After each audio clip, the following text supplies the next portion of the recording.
Hi to everybody that just joined us. My name is Gary Bowers, and I'm a member of the Williamson County chapter of the Native Plant Society of Texas. I'm waiting for all the attendees to join, and then we will go ahead and get started.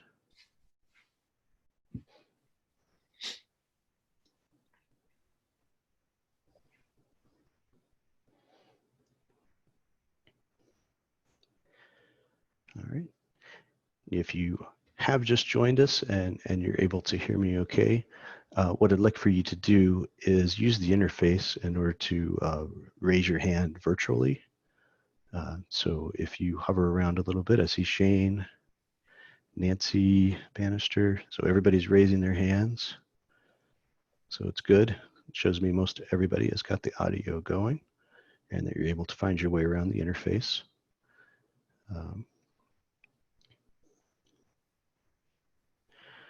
Tonight I'm joined by Randy Pensabene and George Cates with Native American Seed. Randy, of course, is our current chapter president. If you yep. And if you have just joined us, go ahead and raise your hand. That lets me know that most of the audio is going, and that's virtually raising your hand.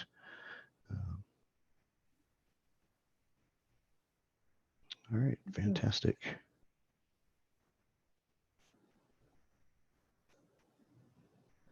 A lot of good people.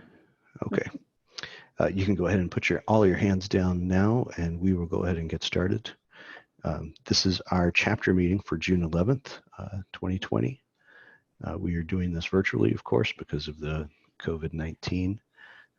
Tonight, Randy Pensabene will walk us through a short business meeting presentation, and then we'll hand it over to George Cates with Native American Seed. Again, my name is Gary Bowers, and I'll be acting as the facilitator tonight. All right. Now, before we do get started, I want to point out to everybody, and you don't have to do this just yet, but there's a Q&A section. So as we're going through the presentations tonight, I'd ask for you to use that. Right now, we are in webinar mode, so that means all of the attendees are in listen only.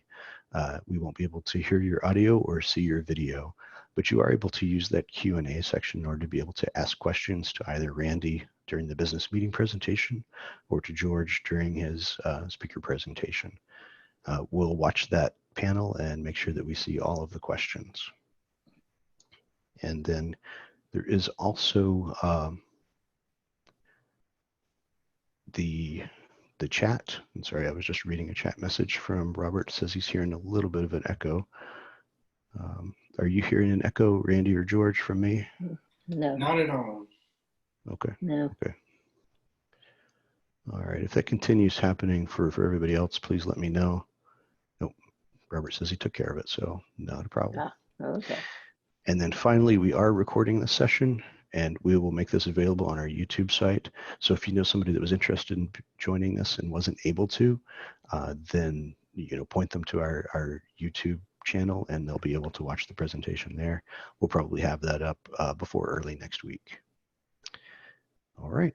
So I will go ahead and hand it over to Randy. And Randy, we've got about 50 attendees on the line right now. Okay, great.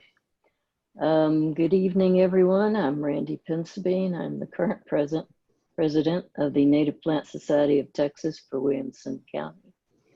Excuse me, I've been out running all day. Anyway, this cover picture tonight is Heartleaf skullcap, one of my favorites. It's one of our interesting natives in that it goes dormant in the middle of the summer.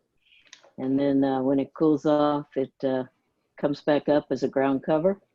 In the early spring, it shoots up tall like this and puts on these beautiful blue flowers. So spring is here. And it does spread by seed as well as runners. But it's a very, very nice plant. We have been somewhat more active lately. We've done a couple of plant sales, which have gone over very well. Beth Irwin and myself have been doing these through the Farmers Market here in Georgetown, Farmers Market Association. They've been kind and had us in as guest booth, gave us a booth. And we had one on June 4th was our first one. And we also had one June 9th. And then today We also had one. There is one last one, and we invite everyone to attend. We will be, hold on, sorry about that. We'll be at the Sun City Farmers Market in Sun City that is open to the public. It's at 2 Texas Drive in Georgetown. That starts at 9 a.m. on Tuesday and lasts until noon. A lot of good vendors there with vegetables and meat, eggs, everything you could want from a farmer's market. Local honey, etc. Randy, we do have Yeah. a question about the farmer's market. Oh, okay. So Peggy Go ahead and Bailey's fire. asking, you got it. Sure. You see it. Yeah, you're very welcome to bring any pots that you don't need anymore, and you can bring them to the farmer's market, and we'll take them and recycle them back through the nursery, Wright's Nursery, that supplies most of our plants. Berry Springs Park and Preserve, the rest is just sort of ongoing monitoring and maintenance, and still Charles Newsom and his volunteers continue to do invasive removal. And at Berry Springs, Nest and Spirit Rains, we have Beth Irwin's been checking on that, watering plants occasionally and just keeping up, making sure everything's good. And then ongoing as well is Agnes Platino and Marilyn Purrs, who take care of your Georgetown Public Library. There is a native plant garden there that they take care of. So other than that, not a lot going on, but we are going to ask you to join into our brainstorming survey. You'll receive an email if you are a blog subscriber, and if you are a member, you will also be emailed. So bear with us if you get 2 emails. If you're a member and a blog subscriber, you might end up with 2 emails for the same thing. But we're going to ask you to suggest speakers you would like to see for next year. I mean, this is a good way to be heard and get your input into the direction you want to see this chapter going. We also are interested in interesting field trips. There's a field trip committee that will work with you, and if you can make a suggestion, they'll put some stuff together and we can have a fun field trip when that's allowed again. And if you just have some suggestions on what we ought to be doing as a chapter, are we meeting your needs as a member? Do we need to be doing something else for you or the public? We're open to all ideas, and we will evaluate those and see what we can do about it. But if we don't know what you're thinking, it's makes it our job harder. So here's some dates you'll see on here. June 15th is when we're going to send it out. You'll have approximately 2 weeks to respond. It's a quick, easy, fits on one page kind of survey, and it has a lot of value to us as a chapter. And then at our following meeting, we will be presenting the results of the survey. And in addition, we have coming up our board nominees. We have been very blessed with a full board. We have all positions we have a nominee for, but the nominations are still open. We're not going to close those until June 21st. If you have somebody, if you would like to serve in one of these positions, you are allowed to nominate yourself.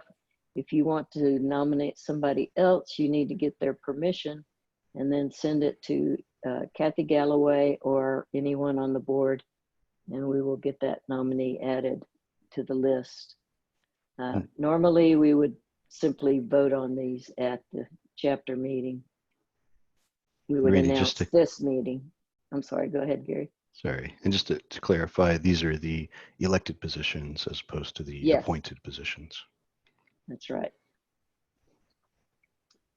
And the term will begin in September. But yeah, these, you can see, can you see my cursor? When I point at a slide, probably not. I can see it. Okay, I don't know if the audience can. Anyway, returning a couple of new faces, which is always enjoyable, and a couple of people switching spots. So we are limited to 2 terms in any one spot. And it's nice that where most of us are on our 2nd year. If you're Elected president, and you get to do appointed. 4 years. I get to do past president for 2 years. Right. So these are the ones, someone asked a question, thanks Susan, where these are elected. These are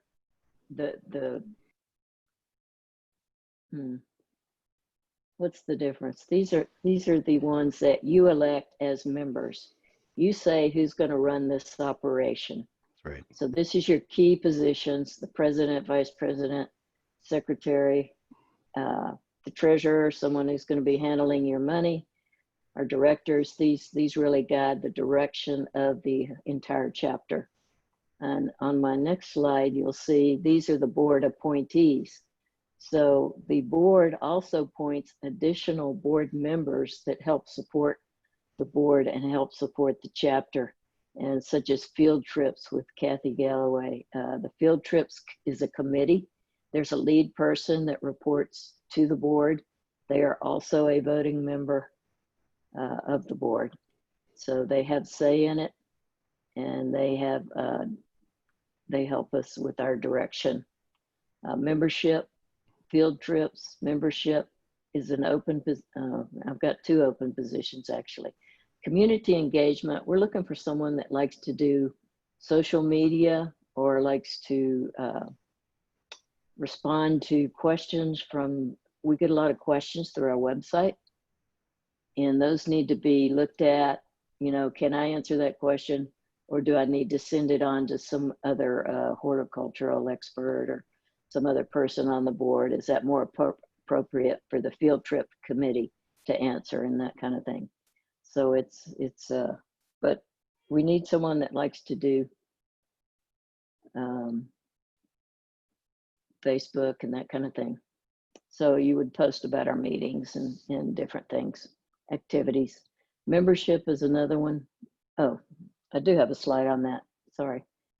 An LCP coordinator, this is another appointed. Plant sales, this person runs our plant sales, very important position. Programs is very important. These are all lead positions that are extremely important to the functioning of our chapter. Webmaster, keeping the web up and going. And Randy, for these community engagement, membership, these appointed, is there a team that's associated with them? That's up to you if you want to get a team together and delegate different activities, because you can break any of these activities up into multiple pieces pretty easy. So you could say, well, we'll let, you know, Susan over here write the letters and I'll take care of doing the Facebook. And so you can divvy this up any way you want. But here's the write-up on that community engagement. So also membership sends out membership welcoming letters, orders member badges. We all get badges with our name and NIPSOT on it. And then hosts a greeting table at the chapter meetings. We get a lot of guests at our meetings, which is always nice, but you might, you know, help point them in the right direction. Say hello to returning members. Or if they have a question, you know, point them to one of the board members or another person that can help them out. So if you have any desire to help with these positions, we would, membership's a great one because you don't need to know a lot about native plants, but you get to know a lot of people. And so upcoming programs, these are going to be virtual until further notice. Right now in July, we are going to do this virtually again. We're going to talk about the results of the election. After you've turned in your ballots, everything's counted. I'll be giving a little bit of an executive summary, and we'll talk some about our future plans for the next year, where we see the chapter going, etc. And also folded into this will be the survey that you answer. So we'll be looking for some survey results that night as well. That will be virtual, like I say. And so watch your email for our ballot for the election on June 24th.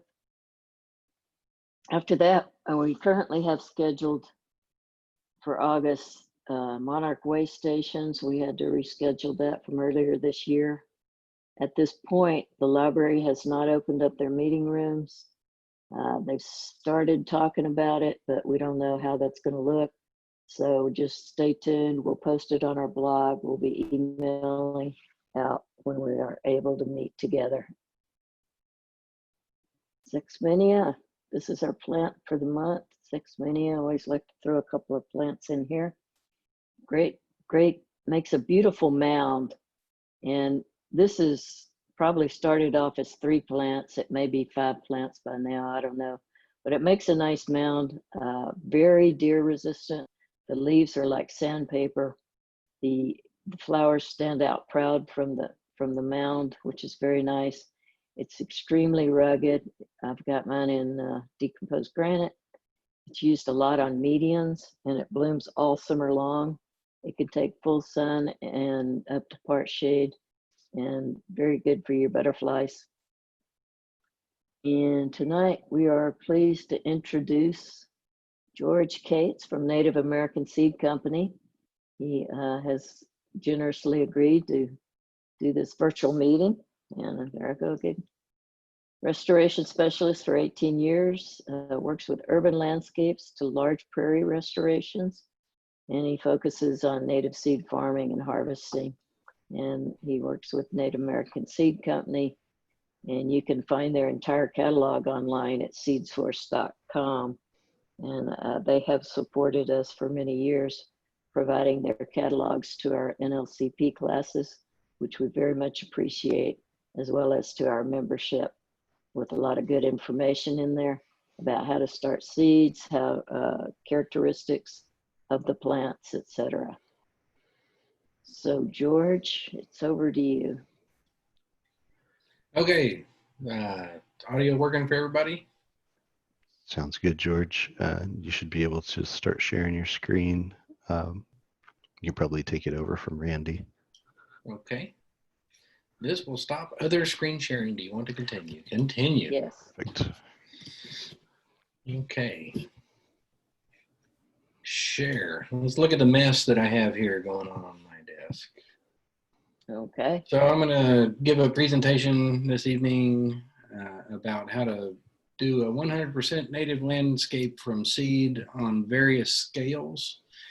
And I chose this because I think it will allow all kinds of questions and discussions, and there's be bits and pieces in here for everybody.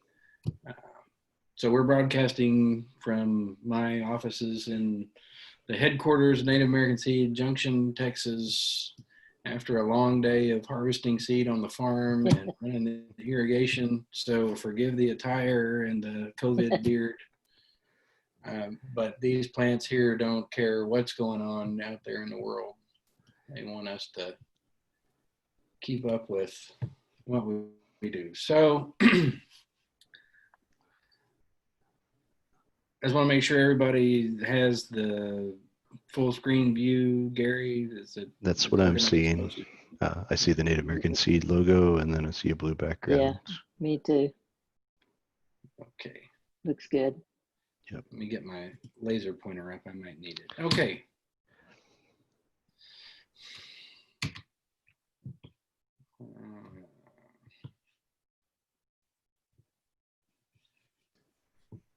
Yeah, earlier George found the laser pointer, which is something I hadn't found yet. Oh. Okay, so this is me. And this Okay. is on our farm. This is a few years ago. We were growing a couple acres of antelope horn milkweeds, and Wow.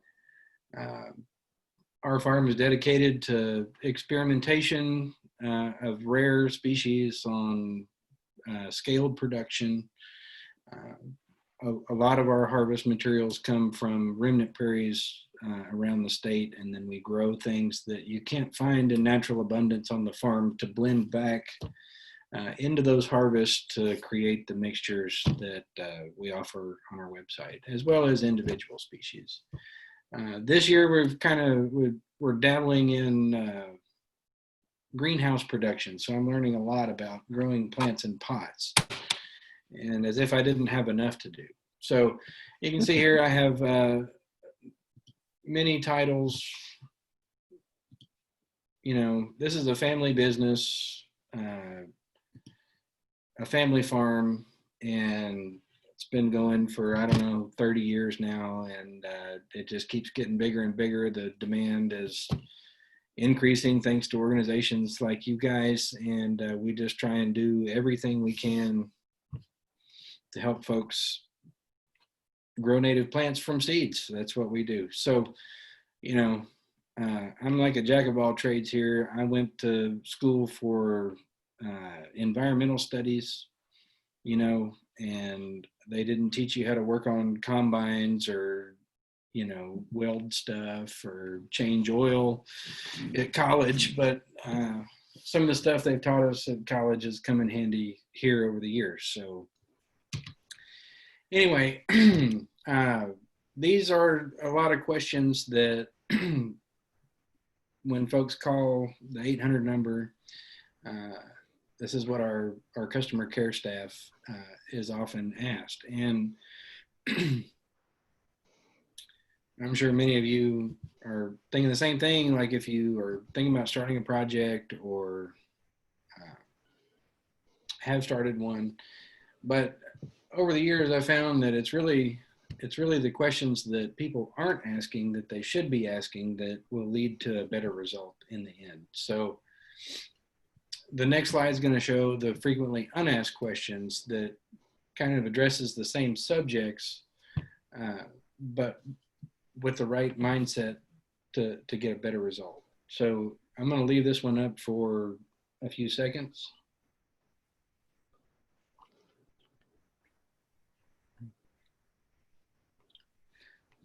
This is my favorite here. We planted your seeds a year ago, and now all there are is giant weeds. They had to have come from your seeds, So when you plant a diverse seed mix, 72 species or something, and your plant ID skills aren't necessarily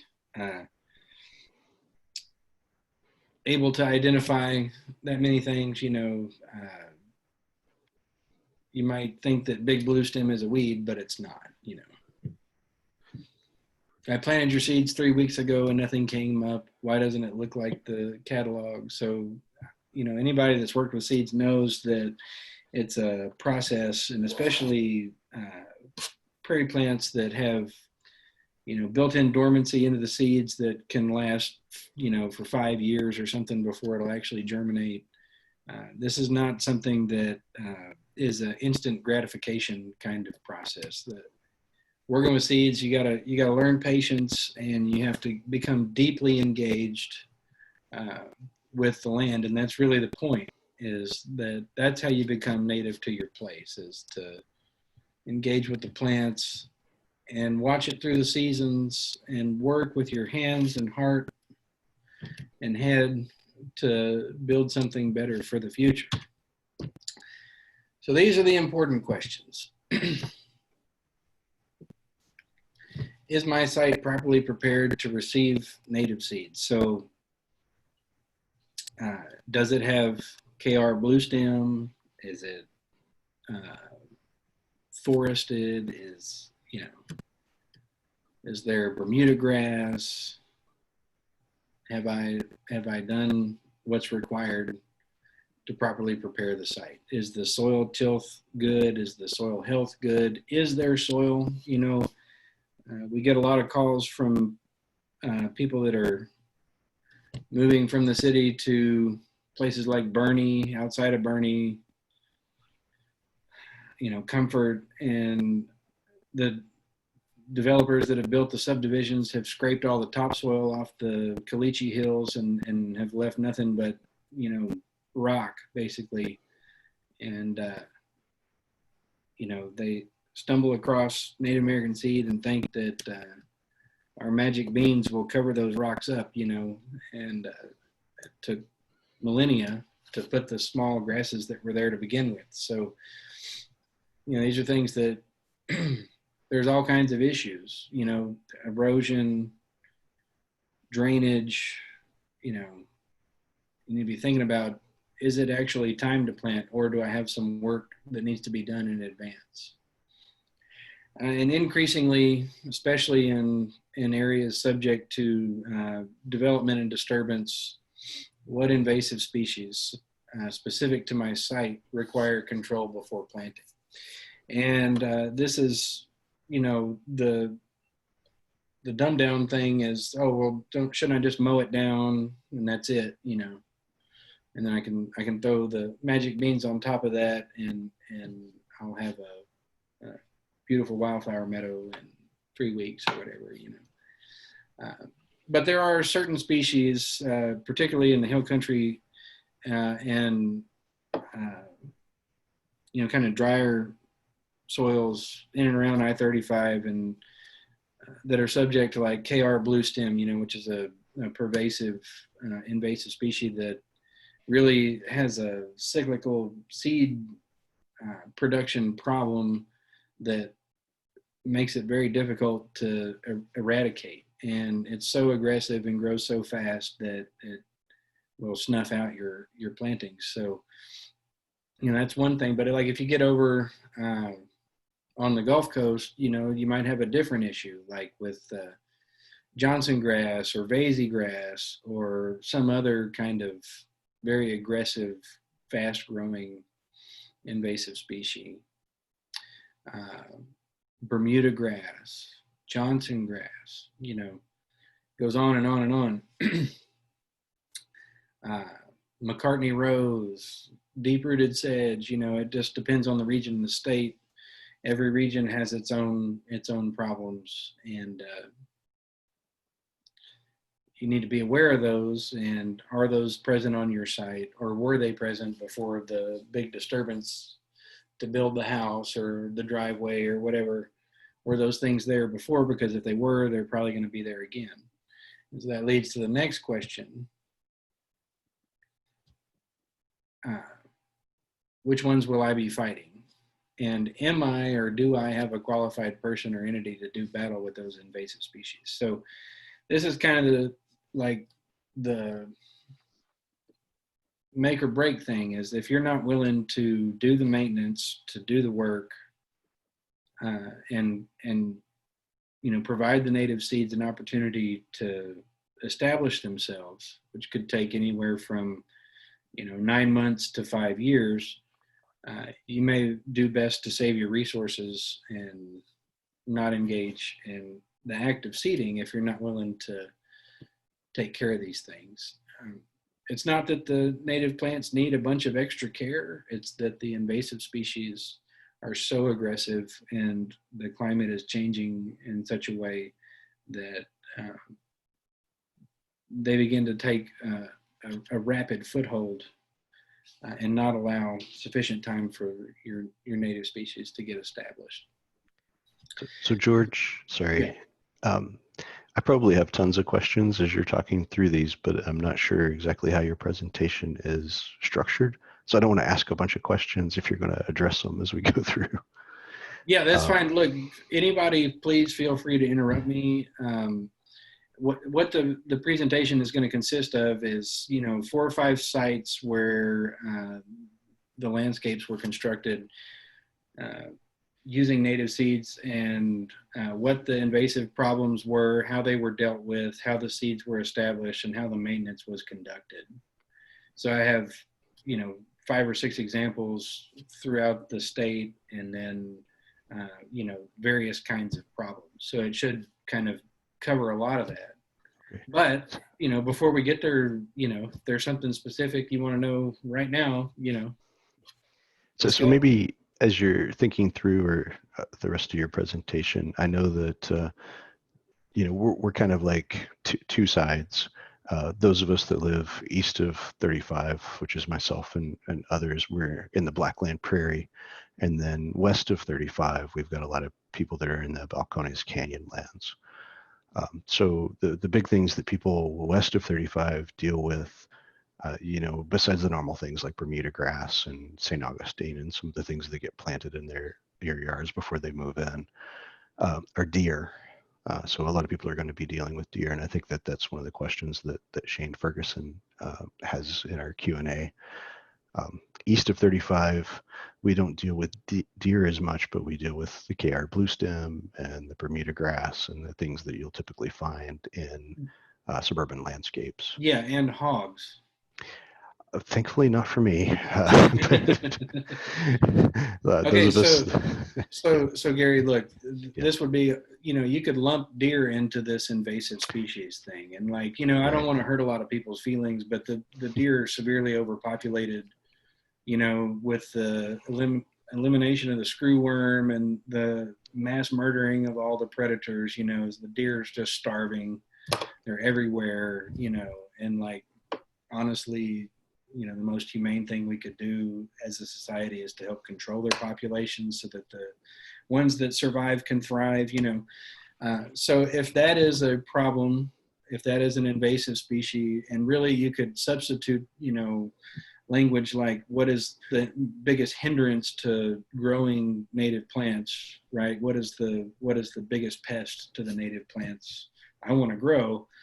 That's really what I'm trying to get across with this line of questioning is, think about it in advance. Like, what are my challenges here? What is, and so there are species of plants that you can then select and try and encourage that deer, just don't eat.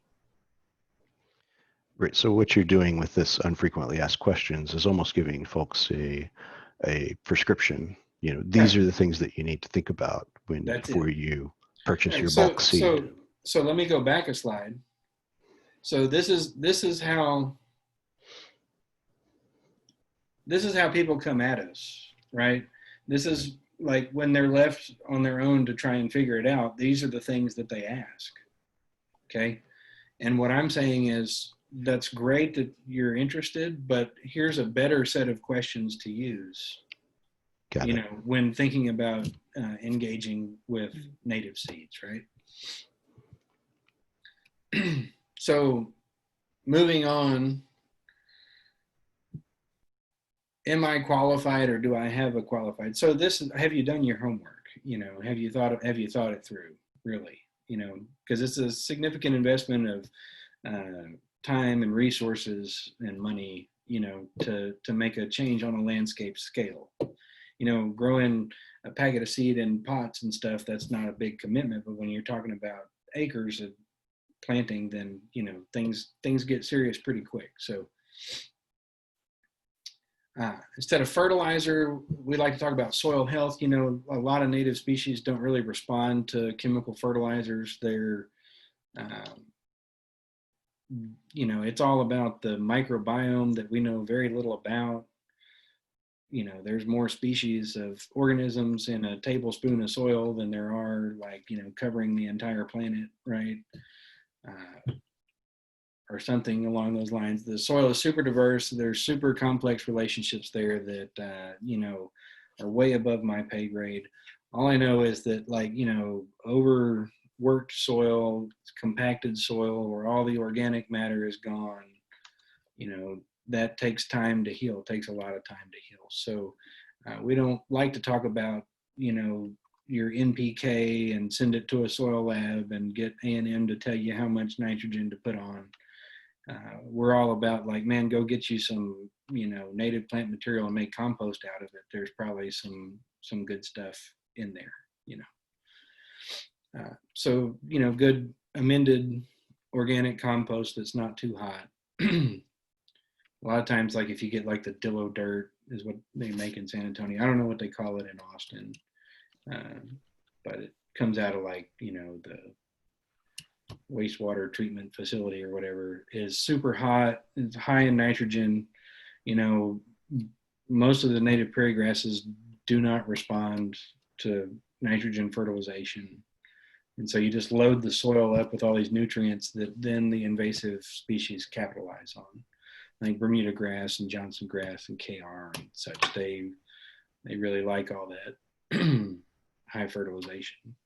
And in fact, many of the native species, especially the more diminutive ones like the mid-height grasses and annual wildflowers, do best in poor soil. I mean, that's like what their purpose is to, I always tell people, it's like, the prairie grasses are like the skin of the earth, and when you cut it, it bleeds in color and then makes a scar, and so the color is the wildflowers, the annual wildflowers that require disturbance. And then you have a scar, and the scar is your mid-height grasses, that takes a long time to revert back to the tall grasses, because the land has to have time to heal. So don't go get, bags of Scott's fertilizer or whatever, weed and feed and all that junk. It's good organic compost and good soil tilth is really, really what you're looking for. So George, before we get too far, we do have a couple of things in the Q&A. I think, Shane, we may have addressed yours about his question is more about a mow schedule for deer resistant blend. So I guess there's probably two questions there. One is, do you guys have something that would be a deer resistant blend? Right. So yeah, we have what we call the deer resistant mix. And this is like the flowers that all of the literature we can get our hands on say that deer don't eat or don't prefer. And from our own history of growing plants, we have I don't know, maybe it's about 3 miles of electric fence that goes around our farm fields, and it's not a physical barrier, but it's a psychological barrier. And inevitably when there's a drought, right, the deer get hungry enough, and we know when they come in the farm fields, which ones they do and don't decimate, right? Okay. So yes, we have a deer resistant wildflower mix, and white-tailed deer do not eat grass. So it's a bone of contention sometimes in public presentations I give where people are like, oh, they sure are. They eat that grass. I see them, but they're probably browsing the weeds that are, coming up in the grass and not the grass itself. They have been documented under severe drought conditions to eat grass to the point where it kills them because they can't digest it. Right. Now here in Junction, we have the axis deer, which is an imported deer from India, which can digest grass.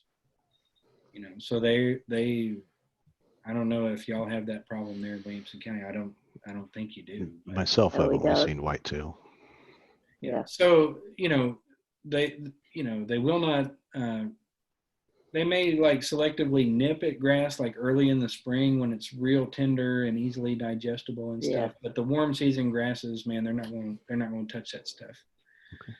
And do you have a suggested mow schedule for that deer resistant blend? Right. So basically what you're going to have there is it's a twice a year thing. So you're going to have your annual wildflowers that are petering out about this time of year. This would be kind of early to mow it. Usually it's going to be late July, early August, especially because of the, the lemon mint in particular can go long, and you want to be sure that those annuals have plenty of time to brown out. So then you'll knock that down, and then there's a few perennials in there like liatris and stuff, and so you want to be careful to mow around those if you can at that time because they're kind of trying to elongate, and you really want those perennials to give you the blooms in the fall, and then sometime over the winter, you give it a mow again just to let the annual wildflowers, rosettes kind of have exposure to the sun because all your warm season grasses and stuff that would be part of your planting, they're going to do their, bloom in fall, especially if you have the tall grasses like little blue stem Indian grass, switchgrass, all that stuff is going to be later on in the year. If you have your base is something like a midway mix, which is all your mid-height grasses, your indeterminate mid-height grasses, they tend to bloom kind of around the same time as the wildflowers, and so you may not even need that second mowing. But generally it's when the annual wildflowers have completed their seed production, then you want to disperse those, right? And just kind of cycle the vegetation. And at that time, on a smaller scale, it really doesn't, it would be really beneficial to add a compost tea or a dusting of compost or something to kind of help break down that organic matter, because if you don't, over the years, you'll build up a thatch that then begins to kind of snuff out your seed germination of the annual wildflowers. Like, they need that kind of continual disturbance. So it just depends, like, what are your goals and objectives? What are you really trying to do? You know, I think we'll get into that. Was there one more question there? Well, we actually had one more, and then another one came in as we were talking. This one is from Kate Davidson, and this probably goes back to your first slide. What is the thought on when to plant, when the natural plant will drop their seed, or at a particular season like spring or fall? Right. So, you know, we work year round. We plant seeds year round. The only time it's not good to plant seeds is when it's muddy. You know, that's real hard to do. So the thing is not about when do I plant. It's like, okay, what are my goals and expectations? So I'll get into that here on the pretty much the next set of slides. But basically, it's like, okay, with this bag of seed that I purchased, what do I expect to see? You know, and when do I expect to see it? And that determines, like, you know, when you install it. Or, you know, you need to change your expectations to kind of align with the reality of how the thing is going to work, right?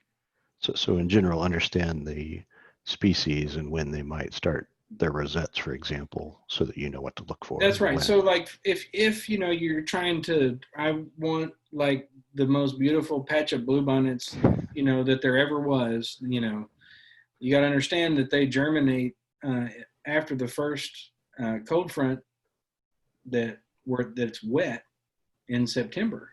Right. Not in October, not in November, not, you know, when it's still warm is when they germinate. But they require, you know, subsequent rains and a mild winter that's wet and a wet spring to have a really big show. You know what I'm saying? So you really kind of just want to try and get in sync with nature instead of trying to fight it and like do all the work. You know, you just got to get everything in its place. But I tell you, like on bluebonnets, man, you know, they can sit out there for 100 years before they germinate. You know, the conditions just have to be right on certain things. Right. So most of our annual wildflowers that we are harvesting this time of year, we put in the ground at the end of August and the beginning of September. It's still hot and dry and we can work the soil. And our objective is to have everything prepared and the seed in the ground, and we catch that first cold front with the rain, and that'll germinate them. And then we can maintain them from there. Okay. Thank you. With grasses and perennials, you know, kind of mid-spring, they like it a little warm. And I have some slides to cover that. Okay. Okay. One final question here is about compacted soil, and the question is: would you suggest adding earthworms to help the health of the soil? I think well, absolutely, but you know, earthworms got to have something to eat. You know, and they can't solve the problem of, like, you know, bricked up clay. What you need is plants with tap roots, disturbance species, you know, they can tolerate that kind of environment. And then you have to have some kind of amendment to get them to germinate, you know, where they can, on top of that hard clay. Yeah, where they can begin to work that over. And super hard compacted soil, man, that can take years to fix. I mean, we have big giant diesel tractors and, you know, huge steel tools to rip that stuff up and stir in compost and plow it and all that stuff, you know, to work it over.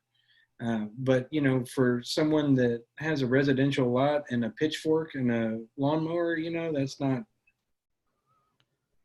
lot of work, man, to get in there and break that stuff up. But anything you can do to kind of aerate it and incorporate good organic compost would be fantastic. And believe it or not, the earthworms will show up if you start growing the right plants, you know. Right.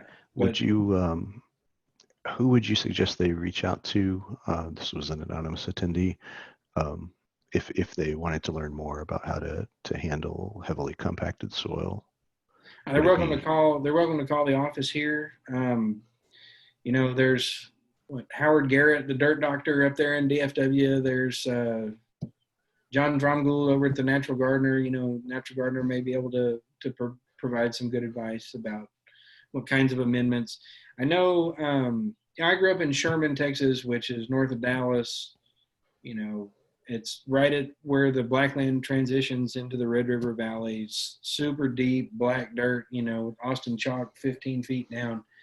And one of the best amendments of soil that you can use in that kind of stuff is like they call it expanded shale, because it's like a permanent way to stop the compaction. And then you can begin to use a succession of plants. So you start with your tap-rooted annuals that get down in there into that compacted subsoil layer and begin to break it up. And then your fibrous root plants, like your dominant prairie grasses, can come on later. And they'll have something to work with, you know. Otherwise, cover crops is a great way to start too, like cereal rye grain.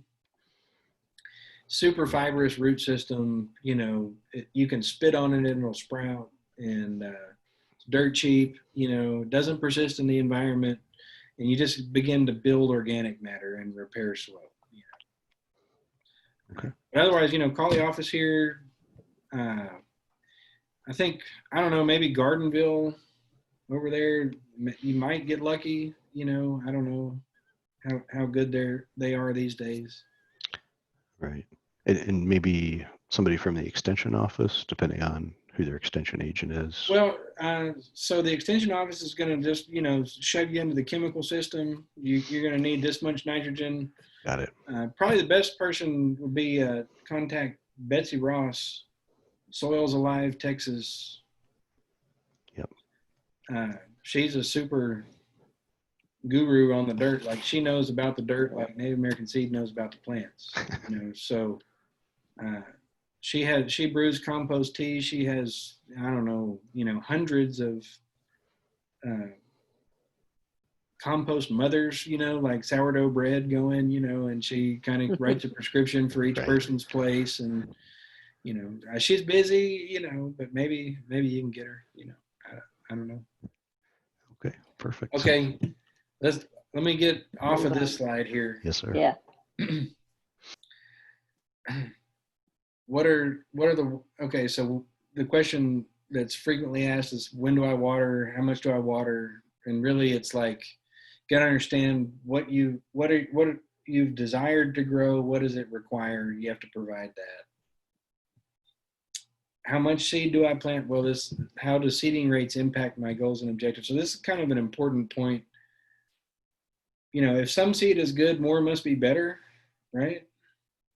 Well, it's not necessarily the case, because when you're planting a diverse mix of species, if you significantly increase the seeding rate, i.e. the number of seeds per square foot, that tends to favor the most aggressive species in the mix, right? So like if you take Native American Seed, Hummers and Singers mix, or plant in spring or fall mix, and you plant 1 pound in 20 square feet, you're probably going to wind up with pure Maximilian sunflowers, because they're just going to overwhelm the diversity that's in there. So we calculate our seeding rates out and our mixture components out in such a way that you get, if you plant it at the recommended seeding rate, you're going to maximize diversity, right? Instead of favoring the most aggressive thing. So, you know, a lot of times people are like, oh, well, yeah, you say I need 1 pound, but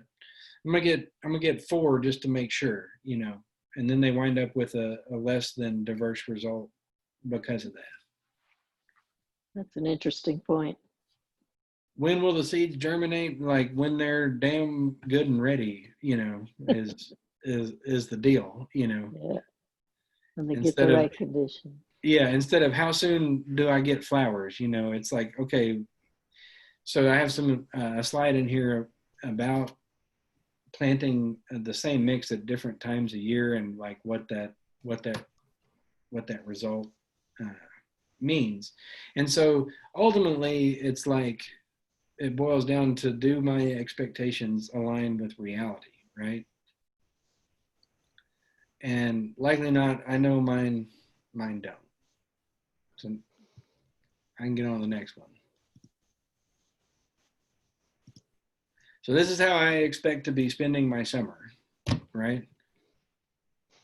Day in and day out. But that's not the reality. The reality is that, you know, somebody's got to go to work and do the job. This is at Sheldon Lake Environmental Learning Area State Park, Houston, August 1st, 100 degrees, 100% humidity, mosquitoes so big they'll knock you over, doing a prairie restoration with live roots on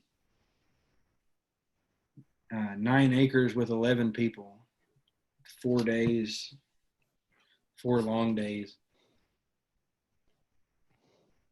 So I expect to be having fun, but the reality is that I'm going to have to go to work. When people pick up our catalogs and they're placing their order online, this is what they expect is going to happen.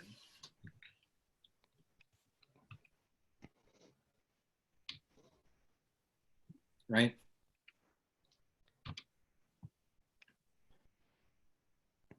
Like 2 weeks after planting, right? Yeah, I'm going to put the seeds down and water it once, and then I'm gonna get it. And it's not just homeowners, okay? So, you know, it's not just individuals. It's also, you know, state governments, it's landscape architects, professionals, people who should know better, right? This whole area was supposed to be buffalo grass. They seeded this at, I don't know, 400 pounds to the acre or something of buffalo grass. But look at what's going on here. This is the A&M kind of mindset, right? That, sorry if there are Aggies in the audience, I apologize in advance. But you know, we're gonna be the master of nature here. You know, we're gonna outsmart it. We're gonna master it. We're just gonna overwhelm it with lots of good, you know, mulch and fertilizer and whatever, right? And so 1, you know, 2-inch rain, and that's the end of that. There's no erosion protection. The soil tilth here is totally out of whack. You have 4 inches of compost basically blown on top of hard packed caliche in a road cut, and there's nothing to bind the organic matter into the inorganic subsoil. And so that's not an environment in which seeds could, even if the erosion didn't happen. You know, buffalo grass has roots that approach 10 to 12 feet deep, and you know, it's like growing them in a pot, and that's the end of the pot, and so that's the end of the root, you know. So a more idyllic situation here would have been to completely scarify all of that caliche with some heavy steel and crack it up into bits to make a more friable subsoil. And then to broadcast the soil amendment over the top of that and incorporate it together, pack it down, put your seed, and then have soil armor over the top of it that could deal with the sheet flow of erosion, instead of wasting, you know, thousands of dollars an acre to have this be the end result. And of course, this is always the seed's fault, right? There must be something wrong with the seeds. I mean, you can see in this photo here, this is, you know, 6 to 8 inches, but there's no way for that coarse material to be bound into the substrate. So it's just totally vulnerable. So their expectations and their realities were like way out of whack there, you know. And this is Buffalo Bayou in Houston, and they put down coastal prairie mix with a hydromulcher over some hard packed ground that they didn't deal with the Bermuda grass, the rhizome Bermuda grass, before they seeded. And of course, you know, they did the whole thing, a bunch of tackifier, and they put the mulch down 1/2 an inch thick, you know, and native seeds are real tiny and they can't deal with that. And so this is the result, is they created a perfect environment for rhizome Bermuda grass to get going and just completely snuff out the planting. without spending too much time on it, I've seen several comments, and even for myself, is there a moderately bulletproof way of dealing with Bermuda grass, or is that Well, kind I of mean, it's like, okay, so it depends on, uh, how you view the world, okay? uh, people get cancer, and they go get chemotherapy, right? And they also go get surgery, right? So it depends on the scale in my life. If I have to deal with 40 acres of Bermuda grass, do you think that I'm going to go dig it all out of there? Right. Okay. But if like it's in my vegetable garden, I'm not going to go get the chemicals out to treat it.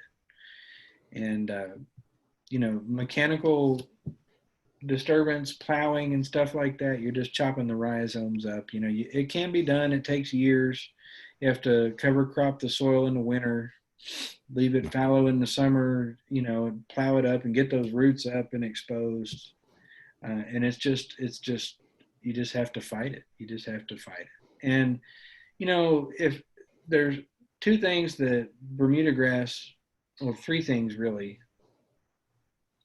exceptional drought, shade, and Roundup are things that make Bermuda grass die. Right. So if you're trying to grow short native grass like a sun turf or thunder turf lawn, right? You'll never get rid of it once it's in there unless you dig it up or spray it out of there, right? So it's better to get it all done in advance. So I have a slide about that. People are experimenting with solarization and sheet mulching. Okay, so solarization, it's like taking blood pressure pills or whatever. It's got side effects, and so does sheet mulching. When you sterilize your soil, you kill all the microbiome as well, right? So you have to replenish that, and then with sheet mulching, it is incompatible with seeds. It only works for live plants. Okay, where you can, just sheet mulch 8 inches of cardboard layered with compost or whatever and snuff it out. Then you can dig a hole in that and plant a live plant. But you can't really do that with seeds, because any hole that you make, that if there's any rhizome left of the Bermuda grass, it's going to come immediately. And so in this instance, this is like basically they capped off the native seed, like it's all mixed into this thick hydromulch that's bound very tightly with glue. And the tiny little native seeds don't have enough germplasm to push through that, but the rhizome Bermuda grass does, because it's a rhizome. And so it just is. And then this mulch cap keeps the soil wet and makes a perfect environment for these rhizome Bermuda grasses to get going. So here, look at how much growth this is. This was seeded, I don't know, maybe like 2 weeks before the photo was taken. Okay, little blue stem takes like 5 years to mature. Like, how's it ever supposed to get a foothold? So that was kind of like their boneheaded deal there. I mean, you can see the look of astonishment on my face here. Like, okay, like, how's this supposed to work? You look very disappointed. Well, I mean, they put our seeds all over that. And somehow it's like, it's my fault that didn't work. You know what I'm saying? So their expectations and realities were not jiving there, I mean, it's a good try, but, this is on the San Antonio River. This is the initial phase 1 of Mission Reach. This is like in the lessons learning phase. We had done a bunch of work on kind of the pilot project for that, which is at the Blue Star stretch there, and tried to hand off a few lessons about what they were going to be up against. And they took some to heart and some they didn't. And this all guinea grass. It's all up here on the edges, and they didn't deal with that. They can't deal with that because every time the river rises, they get a new flush of it. But here they went down to caliche, and then they put this geotextile in there, this green here. Okay.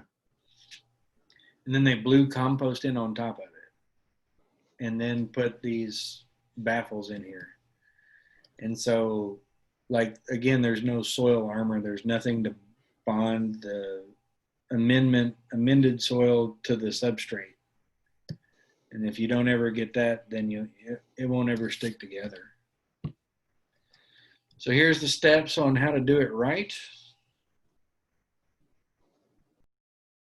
Where's a good fit for natives? You know, well, obviously somewhere where somebody gives a damn, for one, that they're willing to, you know, meet and arise to the challenges as they occur. You know, when a doctor from Houston comes out and buys a ranch in Comfort, and it's 100 acres, and he puts a high fence on it and packs in, you know, 250 exotic animals, and then wants some magic beans to feed his animals, that's likely not a good place for native seeds, you know.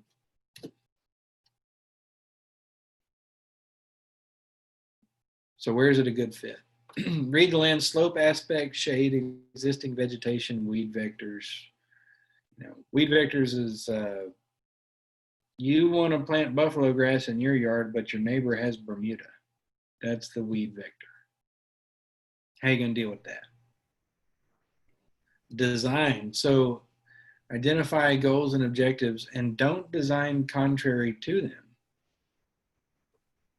You know, don't set yourself up to fail because of your design. i.e., don't, you know, install a bunch of fast growing shade trees and plant native sun turf underneath them, because in 10 years, that's going to be a failure. You've designed that to fail.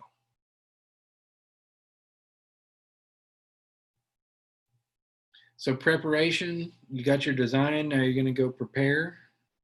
You got to manage the invasive species. You got to take care of your soil health and tilth. Same thing with construction.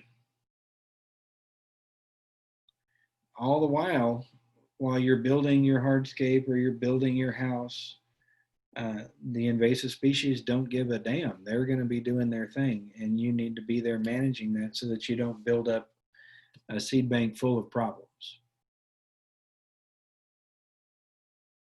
Okay, match application method to site requirements. So, you know, those are kind of like the previous slides I showed. Okay, like the one with the big eroded ditch, it required a whole different method of installation than what it was given. Establishment, so this is, you know, again, 2 to 5 years in some cases, and it depends on your goals and objectives. Are you trying to have a, you know, grade A restored prairie, or are you just trying to have a patch of wildflowers? Figure out the water requirements, and are you willing to meet them in order to meet your goals and objectives, or could you change your goals and objectives to meet the reality of the climate in Texas? Then after establishment, it's maintenance, weed management, seasonal growth, respecting plant life cycles, biomass management, etc. So the first step, you know, this is my gratuitous propaganda from Native American Seed, is like, we're here to help. Give us a shout. We care. We ship seeds daily. We take, you know, hundreds of phone calls, hundreds of emails, hundreds of questions. There are friendly voices on the other end of the phone that understand what you're trying to do and will help you get there. 32 years, harvesting prairies since 1998.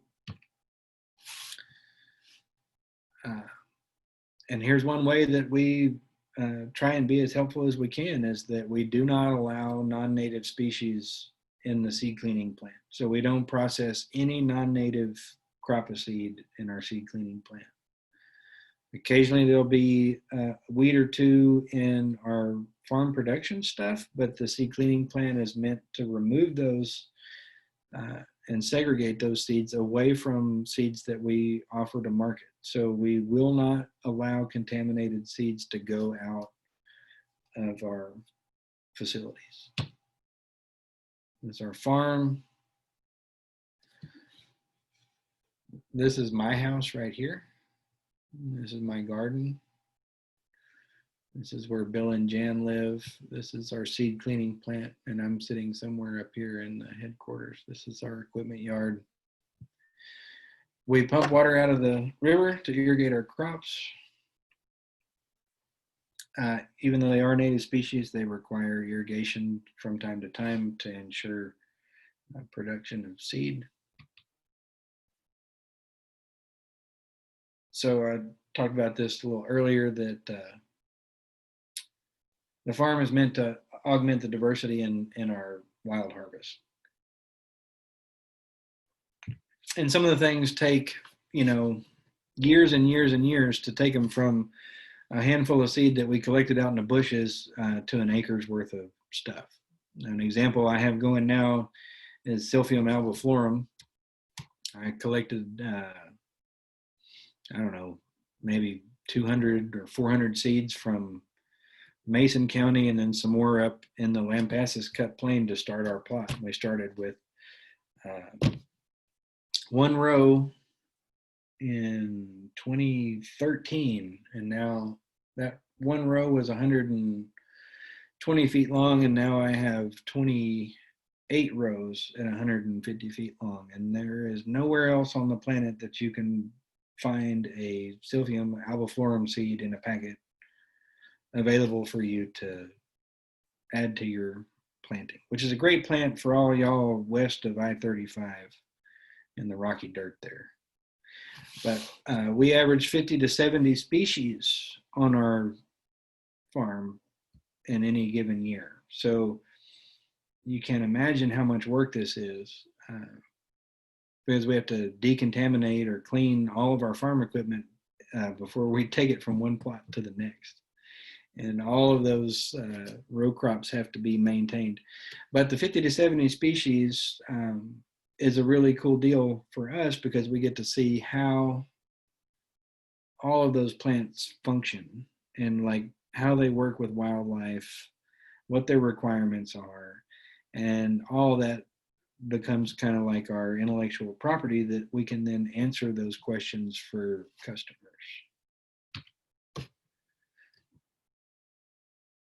We test every seed, every lot of seed, every time, every 9 months, even though some of it's not even required by law.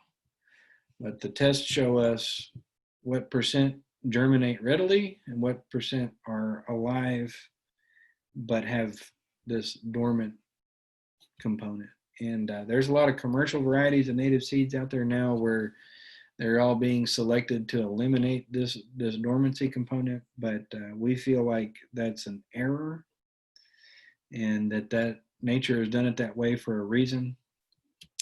And that's like resiliency.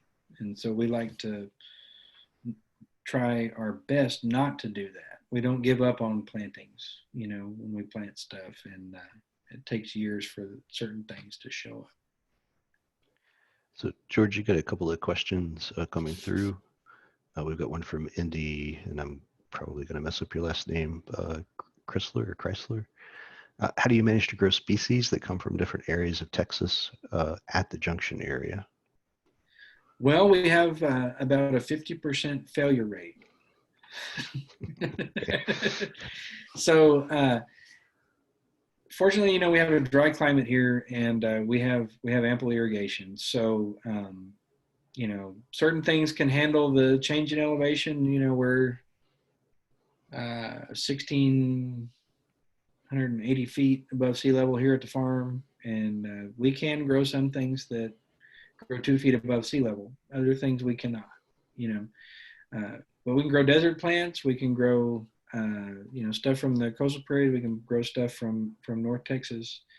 And it's kind of like why we are where we are is we're at the center of all of the ecoregions of Texas. And so it's not too far from here to any of the other ecoregions. And interestingly enough, where all these things smash together and you have all this geology, you see a lot of overlap of species from ecoregion to ecoregion. So many species have a broad range. Like a perfect example is red lovegrass, Eragrostis something. Anyway, it'll grow in the sand up in the panhandle, and it'll grow in the sand down on the coast. It'll grow in the clay here in Junction, you know. So we're always looking and trying to find things that work, you know. So half of what we do fails, but that doesn't stop us, you know. We just keep going. And if it works, we'll keep it going. If it doesn't work, you know, we'll try 2 or 3 times. Maybe revisit it in a couple of years if we think that we had done something stupid or could have done something better. We'll try it again, you know. And you know, another thing is though that the public has to support what we're doing. So, you know, we could take a species and put it on 10 acres and make 1 pound of seed and burn up, you know, $100,000 in production cost and charge that back to the customer, but they're not likely going to pay for that, you know. So. Right. Fortunately, you know, the Florida, Texas is super diverse, and there are thousands of species to choose from, and so you know we got the rest of our lives to see what works. But you know, we're totally interested in trying to save all the pieces that we can. You know, that's it. And you know, there's only so many of us that work on the farm. There's only so much land we have. There's only so much resources we got. There's only so much we can do. You know. And we try and invest back into ourselves and grow year in, year out so we can do more. You know, hopefully, like my son, Fisher, will start a seed farm in some other ecoregion, you know, and we can go there. All right. Thank you. You got one more question from Greg Donica. Can you tell me how rare Texas bluegrass is? Which is the small patch. Yeah, it's exceptionally rare, and we cultivate it here on the farm, and we had got our start from another grower, and it's a dioecious plant, so the females clones are much more easy to identify than the males. So somehow we wound up with just a pure stand of female, so that it's sterile, it doesn't produce seed. We'd love to offer seed, you know. But it's like one of these grasses that is like Texas cup grass in its nutritive value to grazing animals, but then its range is also, it's a broad range, but its habitat is restricted to like riparian forests, right?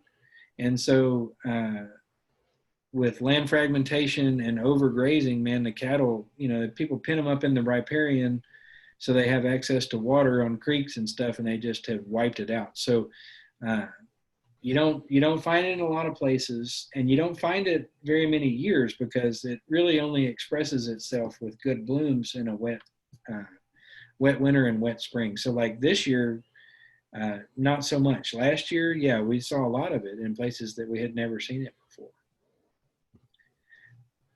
Okay. But it's a very, very cool plant. Very, you know, totally worth protecting and learning more about. And if you come up with some actual seeds, please send them to me so I can get some male plants so that we can insert those into our production plot and offer bluegrass seed. Okay. Thank you, Greg. Sorry. And then I've got one more comment here from Indy. Says, thanks for being honest. This was about the question about how you get the plants from different ecoregions. And then has a little bit of a follow-up about, do you guys also have a challenge with soil? You know, in addition to right. So fortunately on our farm, we have about you know, I'd say 3 to 4 soil types, and then some various topography.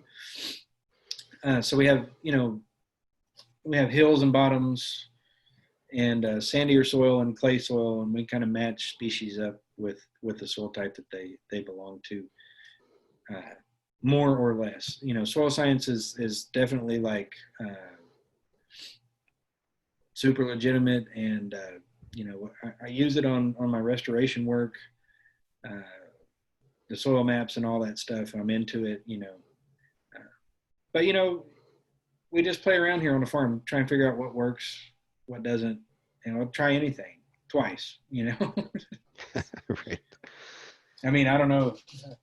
I got some, I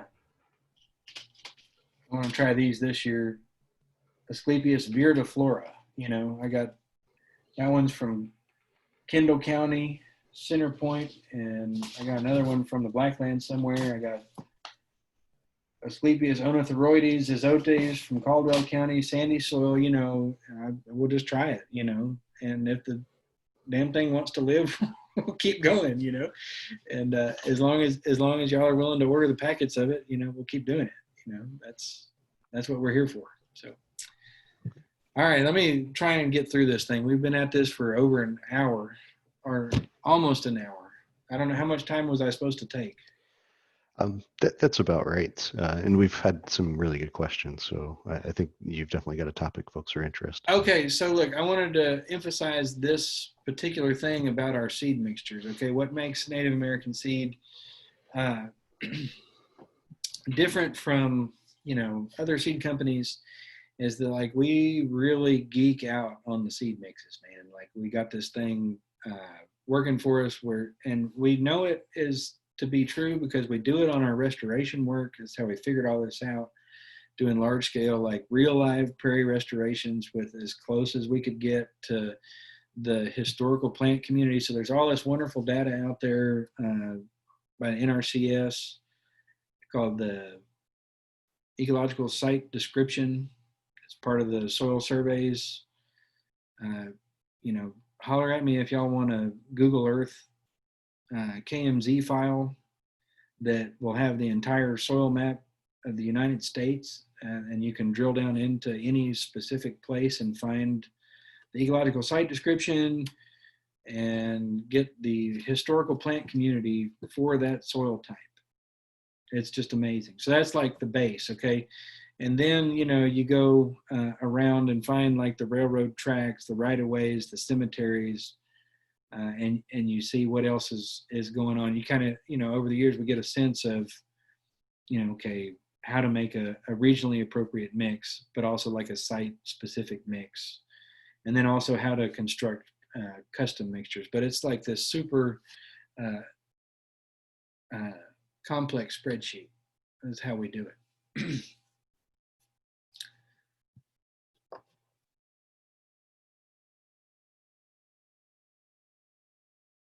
So we like math. And what's going on here? Okay, so we have the percent of weight by mix, and the percent of mix by pure live seed. So this is all based on seed counts per pound. So for example, like buffalo grass, 60,000 seeds per pound. Sand love grass, 1.4 million. Texas bluebells, 20 million seeds per pound. Okay. So when you're trying to mimic how does the diversity work in a prairie remnant? You're trying to mimic that. Not just like a show of wildflowers or whatever. You're trying to rebuild the way it was, right? And that's what we do on all our mixes, is go through that process. Okay, so like, some, like we call them ecosystem in a bag, right? So these be like your Blackland prairie mix, your coastal prairie mix, scorched earth recovery mix. These are things that are meant to rebuild the environment the way that it was. But we apply that same intellectual technology to pollinator essentials mix or something, right? So that how do we make sure that the maximum diversity is expressed when the thing is seeded at the appropriate rate? So we do all this stuff for you so you don't have to think about it, but you should know that it's going on. But it's just interesting, that the percent by weight doesn't always jive with the percent by PLS. And so we run an evenness ratio on it that tells us to increase or decrease things in the mix to try and kind of balance it out. And it's not always easy, because you always have to be looking at the cost per pound and that kind of thing. You have your internal audience there, George. Yeah. This is Emily and my son Fisher, my wife and my son. Hello to both of you. Okay, so this is what I was talking about earlier, where ecosystems meet. Here's Junction. Okay, and you see our proximity to all these other ecoregions. So there are many things from those ecoregions that we can grow here.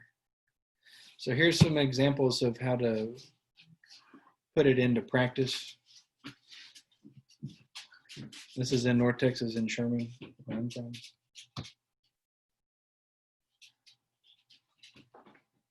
So what's going on here is that they built a fence, a privacy fence, and some really nice curved beds. And we've installed Blackland Prairie Mix. And I think it was You see this? Hummers and Singers mix and Butterfly Retreat mix. And we were like, yeah, man, the more seed, the better. Let's slam it in there. And we cut in some,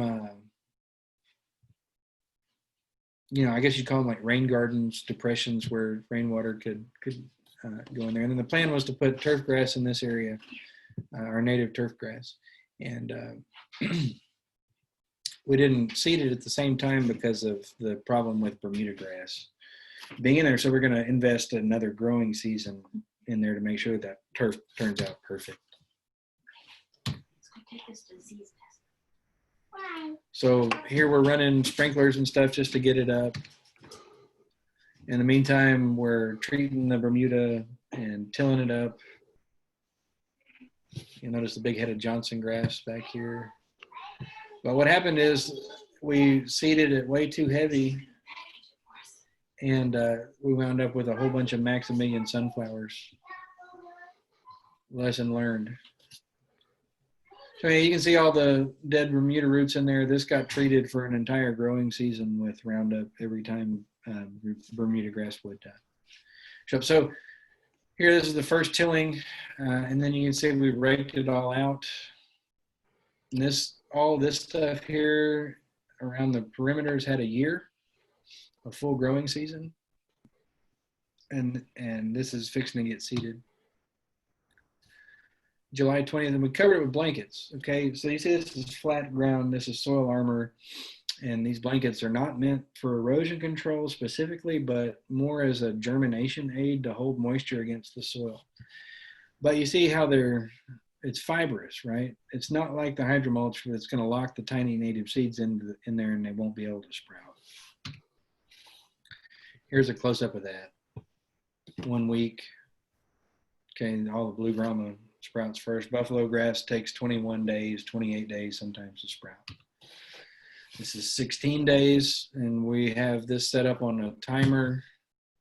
We're watering, so I think it's about 8 minutes, 4 times a day in the middle of summer for the first, 2 weeks, 3 weeks. And then after 35 days, bam. So that's about as like instant gratification as you can do with seed. And then the winter. So there's your, respecting seasonal growth and biomass cycling. So somebody's got to deal with all that. So my mom has one hell of a compost pile. I did that project for her because she was having knee surgery and needed something to do for recovery. So gave her a big old patch of weeds. Anyway, design, plan it out, figure it out. What are you doing? What's the elevation? What's the work? Who's going to do the work? See all these leaves? Those prevent seeds from germinating, not just because the seeds can't touch the soil, but they're also full of tannic acid that is a germination inhibitor. Look at what's going on here. This area is constantly covered in leaf litter, so it suppresses plant growth. So if you have oak trees, pecan trees, and you haven't had much success planting seeds underneath there, you need to do something about that tannic acid. Compost tea would be a great thing to help begin to break it down. Get the light in there and help the seeds sprout. Okay, this is an application where erosion control blankets are germination aids, but they're also serving a function to prevent the soil from, washing away, prevent the seeds from washing away. And you can do seeds and live plants together. So this is a great way to do it. You prepare the area, plant your seeds, roll your blankets out over it, and then you go insert your live instant gratification wherever you want it, whatever you want. It works well together. Same kind of deal, 3 weeks of 8 to 10 minutes, 4 times a day. It's not that much water. So how do you scale that up? Well, here's how you don't do it. So this is the Lampasas cut plain in Killeen. And this is Texas A&M Central Texas University. So you can get a sense of what's going on here. You have, cedar and oak mixed. It's much like the hill country, very thin, shallow caliche soils. In this particular project, the photographs are generally from this specific area along this trail. And they kind of cut into a hillside and disturbed all this stuff. And me being kind of like an ecologist, I want to put it back like this, like it's supposed to be.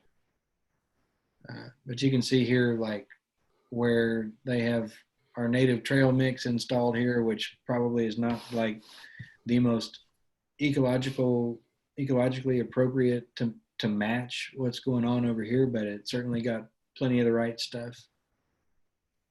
And then this is all irrigated, highly fertilized, and just a total contrast as to what's going on. It's a very interesting project. But if you're a plant person and you grow plants in a greenhouse or you grow plants in pots, you can look at this and you can know what's going on. So these are every single plant in this photograph that is off color yellow is a native plant. And every single plant in here that is dark verdant green is an invasive plant. Okay, so their management and installation and all that is totally contrary to their goals and their stated goals and objectives. Okay, so what have they done here? They've, put a mulch cap on there. They're over irrigating it. It's over fertilized. And so they're totally favoring the non-native exotic species, and they're suppressing the native stuff. And again, this is an A&M system campus. Sorry, Aggies. But they're trying to be dominant over the system when they should be, like working with it to get the results that they want. So they called us to come consult on it specifically because they were having an issue with, we don't have the coverage of grass that we need, and we're subject to erosion. We got to get this grass. Well, this is like in January, this photograph.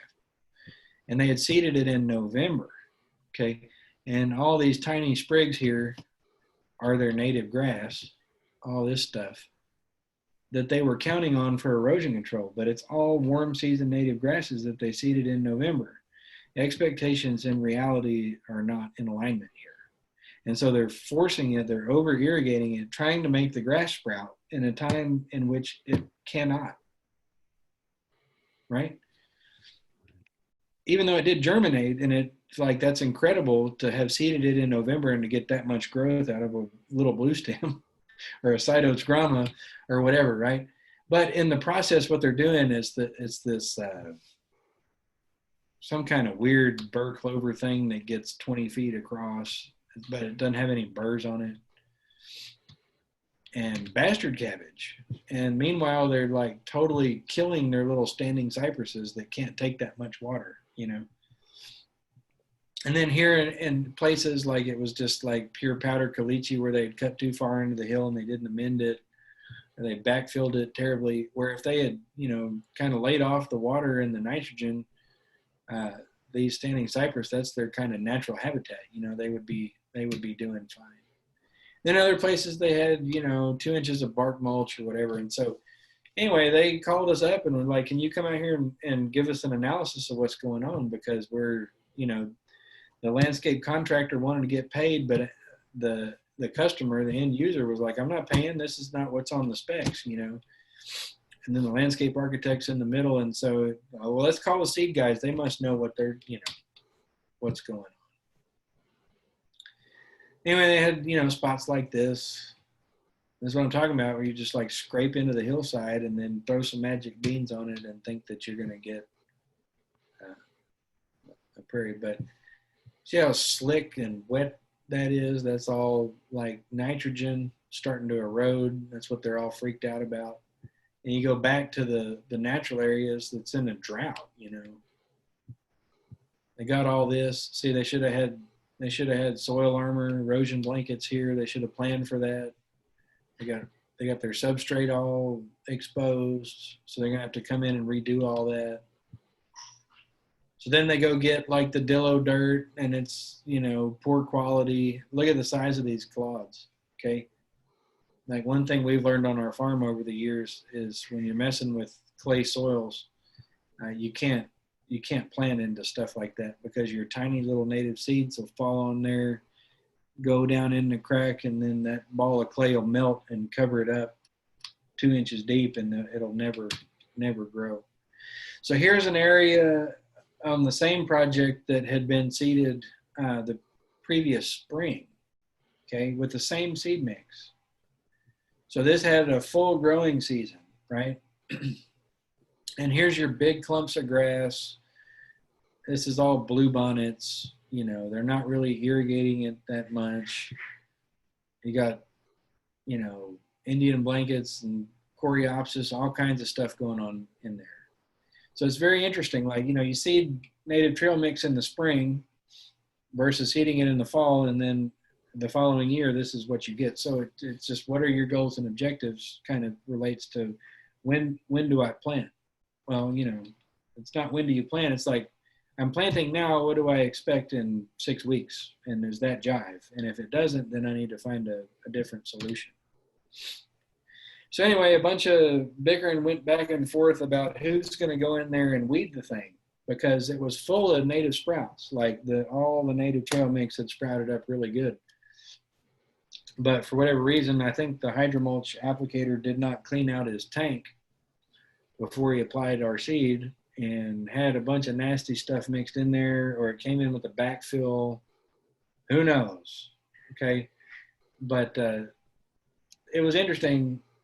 We're on the project, not the customer, no one, the end user, no one that worked at that campus, or the deputy who is going to sign off on the purchase of the landscape, not the landscape contractor, not the landscape architect, none of the facilities maintenance people, not a single one of them could tell the difference between a seedling bluebonnet and a seedling bastard cabbage. So this is my point about, are you, you know, behaviorally qualified to be doing this?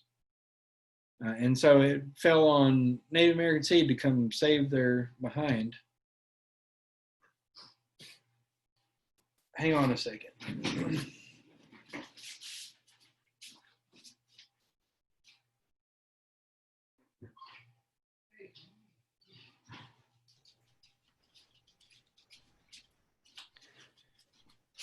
And so in the meantime, they're still overwatering the soil, but you can see like life is trying to get going. So we finally got them straightened out. So turn the water off, and we'll come up there, and for pittance, we'll chop your weeds out of there for you and turn the thing around. We got up there in time to hoe the bastard cabbage out before it was able to reproduce viable seed.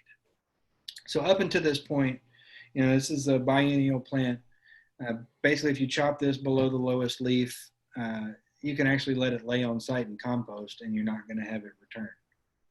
But if it does have seeds on it, then you need to remove the plant and the seeds from the site. Burr clovers, these things are out of control.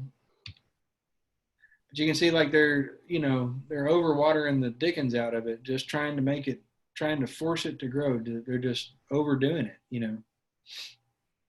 Growing algae on there. And look at how terrible that soil is. And they would not have this kind of weed pressure had they not applied a bunch of fertilizer and a bunch of water, right? There's no way that bastard cabbage could get that out of hand. This is what we were dealing with, it's just massive. So we went up there and cleared out a couple acres in a few days with 5 guys or whatever. Everywhere we disturbed, we reseeded the same mix. We hauled all the material off to the side that they came and picked up at a later date. This is how we left it in April, and that's June. And those are not from the seeds that we planted ourselves. Those are from the seedlings that were already there. So in between April and June, they finally listened and shut the water off and watered it like they're supposed to, you know, once a week or once every 2 weeks, but a deeper watering and let it dry out in between. But so this is just year one of what happens when you do like a restoration planting. This is the blood of the prairie trying to heal it up. So these are all taprooted plants that are going down into that substrate, breaking up all that crappy caliche and putting life back into the soil. And, you know, these were 2014 when these pictures were taken. I haven't been back there, but I would assume it's all grass now. But just incredibly beautiful, you know, and you wouldn't believe how much joy it brought to the people that work there to take their lunch break and go walk around that. Looks great. So don't plan to fail. Don't fail to plan. This is Bermuda grass sod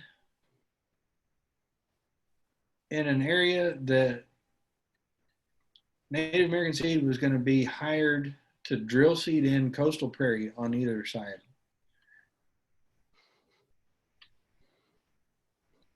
So, I mean, and people don't get it. Like that weed eater is going to take care of keeping Bermuda grass out of that flower bed where you're supposed to have your prairie planting. You know, don't plan to fail. Johnson grass, there's, you know, a selective herbicide that will take that out that won't harm your flowers. You can manage that. You know, don't plant the Bermuda grass. You got a shade tree that's going to shade all this out in time. You know, put some shade tolerant stuff in there. No maintenance. Nobody's pulling the Brazilian vervain. Nobody's cutting the seed heads off the Johnson grass. You know, site it totally gets overrun with Bermuda, and in 2 or 3 years, that's all it'll be, because they'll just get sick of it and mow it down. But, you know, meanwhile, you got perennial wine cups, black-eyed Susans, Indian blankets, you know, really nice stuff.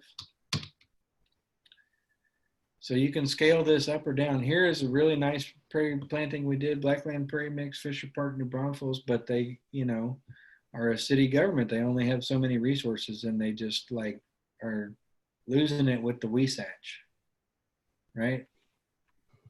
So you need to put those resources into your plan on the maintenance side before you even get started. You know, you have to plan to spend some resources on taking care of that. but it works all over, everywhere you do it. And you just, either this is you or you know somebody like your grandson or him and his buddies that are going to go do that. Hands and knees sometimes is what it takes. But see, we can do this anywhere. And if we're not going to put the prairie where we live, then where's it supposed to go? So this is a rain garden. You see there's no curb. This whole site is designed to capture the rainwater from the surrounding areas, the runoff on the pavement, and filter it before it runs into the storm sewer. This whole facility catches rainwater that's used. This landscape is entirely done with rainwater. So no extra fertilizer, it gets mowed twice a year and the weeds pulled 3 times a year, and that's it,